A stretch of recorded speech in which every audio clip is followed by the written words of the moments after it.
টানা ৩ দিন মনোনয়ন ফর্ম বিতরণ এবং জমা দানের পর ত্রয়োদশ জাতীয় সংসদে সংরক্ষিত নারী আসনে কারা সংসদ সদস্য হবেন তা নির্ধারণে চূড়ান্ত বাছাই প্রক্রিয়া শুরু করেছে বিএনপি। এতে সভাপতিত্ব করছেন প্রধানমন্ত্রী। উপস্থিত রয়েছেন দলের স্থায়ী কমিটির সদস্যরা। শুক্রবার দুপুর হতেই জমজমাট বিএনপি চেয়ারম্যানের গুলশান কার্যালয়। বিকেল ৩টা বাজতেই শুরু হয় সংসদ সংরক্ষিত নারী আসনের জন্য প্রার্থীদের সাক্ষাৎকার গ্রহণ।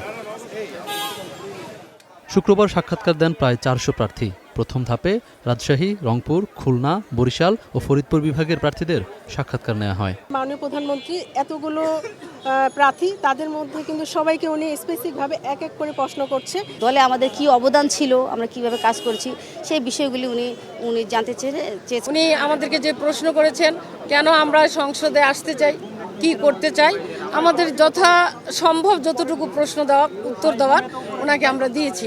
মনোনয়ন প্রত্যাশীদের আশা, দীর্ঘ আন্দোলন সংগ্রামের ভূমিকা মূল্যায়ন করবে দল। এক এক করে প্রশ্ন করেছেন, ইনশাল্লাহ আমরা যে যার মতো করে উত্তর দেওয়ার চেষ্টা করেছি। তো আমি আশাবাদী ইনশাল্লাহ দল আমাকে সিলেকশন করবে। আমি যদি সংসদ নির্বাচিত হই তাহলে আমি মহিলাদের কুটির শিল্প, আমাদের ৩১ দফায় একটা কথা ছিল মহিলাদের সুশিক্ষা এবং কারিগরি শিক্ষার প্রসার, আমি এটি প্রস্তাব করব ইনশাল্লাহ।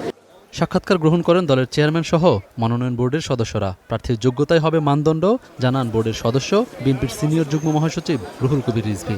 সবকিছু বিবেচনা করেই আমাদের যে মনোনয়ন বোর্ড তারা চূড়ান্ত করবেন সংসদ সদস্য কারা, মহিলা সংসদ সদস্য কারা হবেন সে বিষয়টি তারা চূড়ান্ত করবেন এবং যথাযথ মূল্যায়ন হবে বলে আমি বিশ্বাস করি। পর্যায়ক্রমে শনিবার চট্টগ্রাম, সিলেট, ঢাকা ও ময়মনসিংহ বিভাগের প্রার্থীদের সাক্ষাৎকার নেওয়া হবে। আর আগামীকাল হবে ঢাকা বিভাগ, চট্টগ্রাম বিভাগ, সিলেট বিভাগ, কুমিল্লা বিভাগ এবং ময়মনসিংহ বিভাগ। নিয়ম অনুযায়ী বিএনপি জোট পাবে ৩৬টি আসন। চূড়ান্ত প্রার্থীদের মধ্যে প্রতীক বরাদ্দ দেওয়া হবে ৩০ এপ্রিল।